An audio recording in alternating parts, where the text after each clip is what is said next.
Satkhira medical college হাসপাতাল যেন দুর্ভোগের আরেক নাম হয়ে দাঁড়িয়েছে সাধারণ মানুষের জন্য।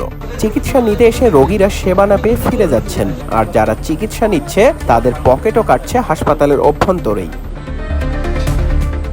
সরকারি ঔষধের সাপ্লাই নেই বলে জানানো হলেও হাসপাতালেরই একজন ওয়ার্ড বয়ের কাছে মিলছে সেই একই ঔষধ বাড়তি টাকার বিনিময়ে। এক পিস ঔষধ 500 টাকায় বিক্রি করছেন এক ওয়ার্ড বয়, তাও আবার মেয়াদ উত্তীর্ণ। অথচ এসব ঔষধ থাকার কথা হাসপাতালের স্টোরেই।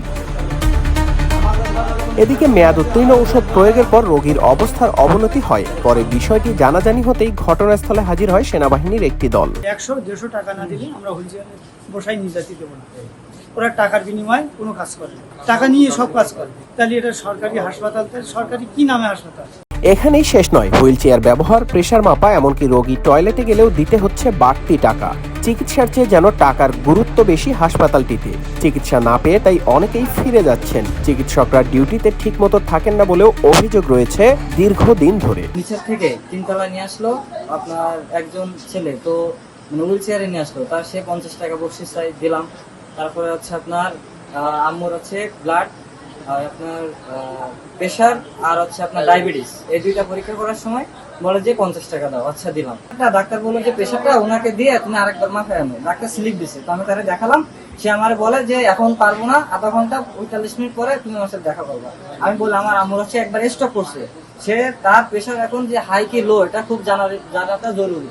তো এখন যদি হাই প্রেশার থাকে, সে যদি আবার স্ট্রোক করে ড্রাইভারকে আপনি নেবেন, তো আপনার মরে যে সেটা আমার দেখার বিষয় না। এদিকে সরকারি অর্থে পরিচালিত হাসপাতাল যখন দুর্নীতির আখড়ায় পরিণত হয়, তখন সাধারণ মানুষের বেঁচে থাকার লড়াই আরো কঠিন হয়ে পড়ে। সাতক্ষীরা মেডিকেল কলেজ হাসপাতাল যেন তারই এক বাস্তব চিত্র। ইনজেকশন দেওয়ার পরে এমনি জ্বালা যন্ত্রণা হচ্ছিল, জ্বর আইছিল। এখন আমি তো লেখাপড়া ভালো জানি না, জামাইরে নিয়ে দেখালাম, দেখাই বললো তো ডেট নাই, ইঞ্জেকশনের ডেট নেই। কুতারতে নেছেন। এখন ও আজকে এখনই ডিউটি ছিল, ওর ডেকে নিয়ে আসলাম। আজকে উনি স্বীকার করতো যে আমি দিছি, চলেন ডেট নেই কেরা বললাম, আমি তো দিছি। ও এসে দেখলো ডেট নেই। ওনার কাছ থেকে কিভাবে নেবেন? ও আমার এখানে কাজ করার ভিতরে সোজা এগুলোকে তো বেশি দামে কিনে নেন, তা আমি আপনার একটু কম দামে দিচ্ছি। ও 500 টাকা নিল। বাজার 810 টাকা, 850 টাকা।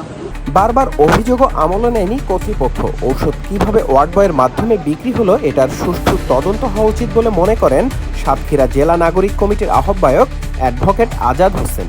সাতক্ষীরা মেডিকেল কলেজ হাসপাতালের পরিচালক ডাক্তার কুদরতে খোদা বলেন, অভিযোগ পেলে ব্যবস্থা নেওয়া হবে। এভাবে চলতে থাকলে সরকারি হাসপাতালগুলোতে গরিব মানুষের আর ভরসা থাকবে না, আর সেজন্যই প্রয়োজন কঠোর প্রশাসনিক ব্যবস্থা ও নজরদারি। নিউজ ডেস্ক, রূপালী বাংলাদেশ।